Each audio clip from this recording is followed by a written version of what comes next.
Okay, thank you, Gerard, for having this interview with you. We'll have an honest conversation about ethics and what ethics means for you, in particular, and in the organization.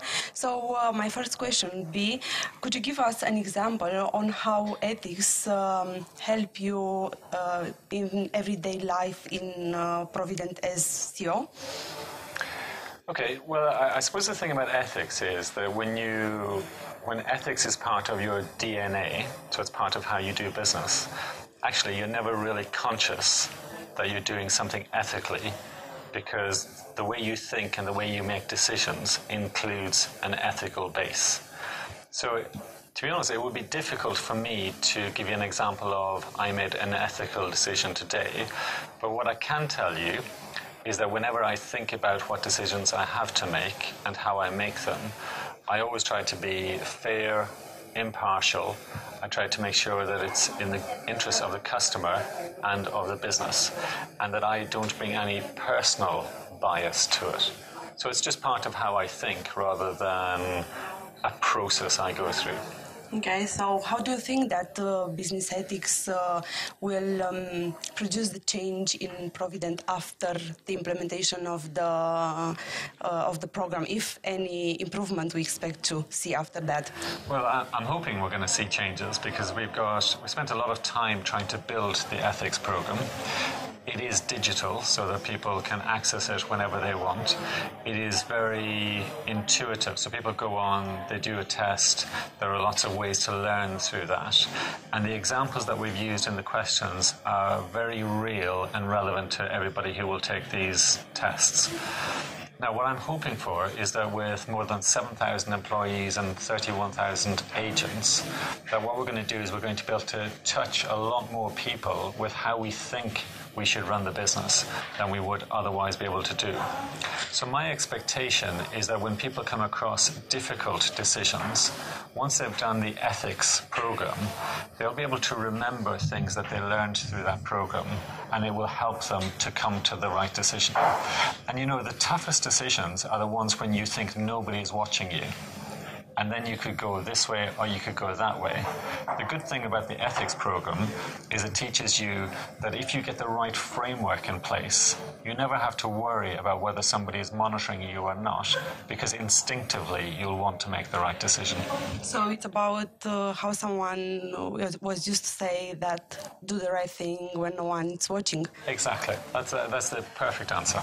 Great. So do you think that with this program will increase the dialogue between people, and once you have a dilemma once you have an issue that you can't solve or you don't know the answer, that you can get support more easily from your line manager or from the organization? Well, you know, that would be a fantastic result if that was one of the results of people taking the ethics program, is that they felt comfortable coming out and saying to a manager or a colleague or to an ombudsperson, you know what, I feel uncomfortable about this, can you advise me? Or I'm not sure what the answer should be, can you help me? And what most people need to understand is that actually you get a lot of respect for being willing to put your hand up and say, I need help. And there are lots of people in the organization who would be willing to help. Yeah, I'm sure about that. Do you think that this will get us more profitable in terms of figures? It's an interesting question, but when I started the ethics program, it wasn't done with a view to try and increase profitability. It was genuinely done because I want to make sure that people think about how to make decisions and how to make the right decisions. I think what it would do, it would actually help us to be a more sustainable business. Because one of the biggest risks for businesses today is that if they make unethical decisions or the wrong decisions. Actually, the media is very strong today and coming out with these stories, and it can seriously damage a business. So I think one of the things is, even if it didn't help us to be more profitable, it will help us to be more sustainable and to be a secure business for a much longer period of time. And that would be a good thing for our customers, our employees, and our shareholders. So what do you say to someone that tells you that business ethics is just an exercise of ticking the box?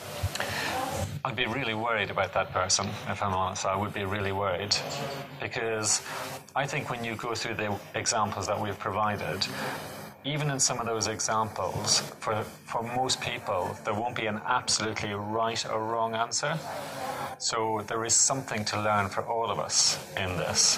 So for the person who might say it's a box-ticking exercise, if they go through the program, I doubt if they'd say it at the end of the program, because there are some challenging questions in there, and I think it'll help them to think more deeply about some of these things. So what do you tell people who don't believe the company or their managers are acting in accordance with the code of ethics? Well, if anybody believes that, I think the first thing they should do is to tell their manager and make sure it's reported. If the person you were worried about is your manager, you should tell their manager. And if nobody's willing to listen to you, or if you're nervous about reporting something that you're unhappy with, you should use the helpline to tell somebody about it, because we do want to know and we do want to help to fix things. So if anybody listening has any concerns like that, either tell your manager or their manager, or if you're worried about doing that, please use the helpline. It's very important. So do you believe that the speak up line is built in such a way that can give us trust and credibility that the answers we will receive will be the answers we need? Yeah, well, I hope so, because the line is absolutely confidential. You don't have to give your name. All you have to do is say what you're concerned about, and we will follow it through. So if you're worried about confidentiality, don't give your name. I don't need to know who reports this. I just want to do what's the right thing for the business. So please, if you want to, use the speak up line, and you can do it in confidence, no names. Yeah, it's included in the communication plan, so we'll use it. And the last question, which is quite connected to engagement and having fun at work. Do you think that you can act ethically and in the same time having fun at work? Do we have fun at work? Yeah. Good. Yes, I to be honest, I think if you go through the ethics program and you learn about how we're trying to change things, I think it'll make people's lives easier at work, because when you come across difficult decisions, it will be easier to arrive at an answer that you're comfortable with. It will take away a lot of the uncertainty. So I think that will make it a more relaxed place to work, and if it's more relaxed, hopefully people will have more fun. That's great. So thank you very much for the conversation.